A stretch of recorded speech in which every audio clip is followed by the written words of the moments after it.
Hello दोस्तों, जय हिंद। आपका हमारे चैनल बायोलॉजी वाली 2.1 में स्वागत है। कैसे हैं आप सभी लोग? आई होप अच्छे होंगे।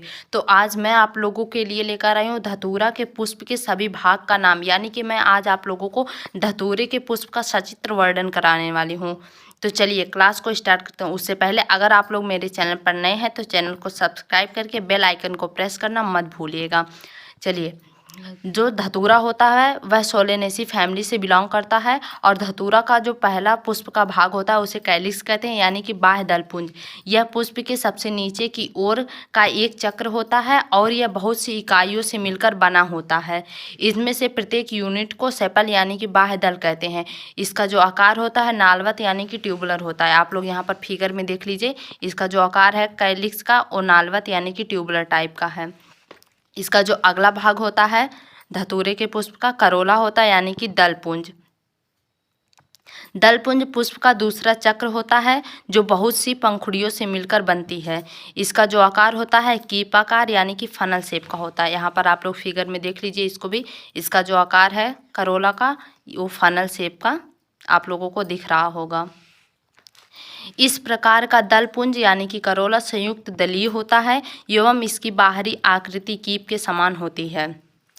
अगला पार्ट एंड्रोसियम यानी कि पुमंग।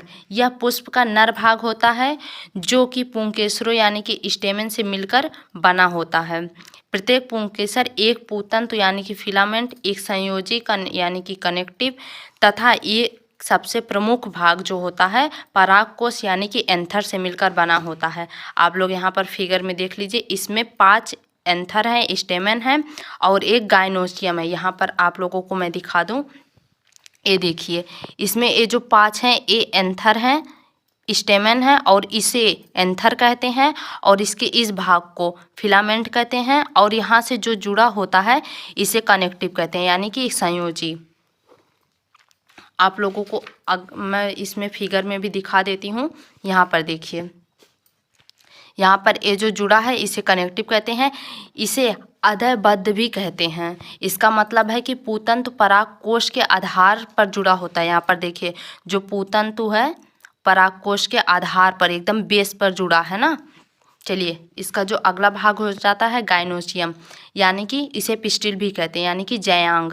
यह पुष्प का मादा भाग यानी कि जनन अंग तथा सबसे मुख्य और आंतरिक भाग होता है।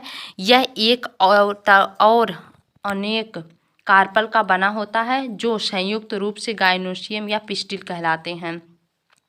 प्रत्येक कार्पल के नीचे की ओर कांडाशय यानी कि ओवरी तथा ऊपर वर्तिका यानी कि स्टाइल और वर्तिकाग्र यानी कि स्टिग्मा का बना होता है। यहाँ पर देख लीजिए आप लोग फिगर में, इसका जो ये भाग है गाइनोसियम का इसे स्टिग्मा कहते हैं और इसे स्टाइल कहते हैं। और इसमें जो आप लोगों को मैं दिखा दूँ, मैंने काट कर बनाया हुआ है, इसके बीच वाले भाग को ओव्यूल और इसे जो कहते हैं इसे थैलमस कहते हैं दोस्तों। और इसके इस भाग को ओवरी कहते हैं। यहाँ पर भी फिगर बनाया हुआ है। यहाँ पर देखिए, इसके ऊपर वाले भाग को ओवरी वाल कहते हैं और इसके इस भाग को लोक्यूल कहते हैं और इसे प्लेसेंटा कहते हैं और इसको ओव्यूल कहते हैं। जो गाइनोसियम में कोष्ठकों का विन्यास होता है त्रिकोष्ठकी होता है और इसका एक फ्लोरल फार्मूला यहाँ पर लिखा हुआ है। तो दोस्तों, आप लोगों की क्लास यहीं पर ख़त्म होती है। आई होप आप लोगों को मेरी वीडियो पसंद आई होगी। आप लोगों को मेरी वीडियो कैसी लगी कमेंट बॉक्स में ज़रूर बताइएगा। मिलते हैं नेक्स्ट क्लास में, तब तक के लिए धन्यवाद। Tata bye bye.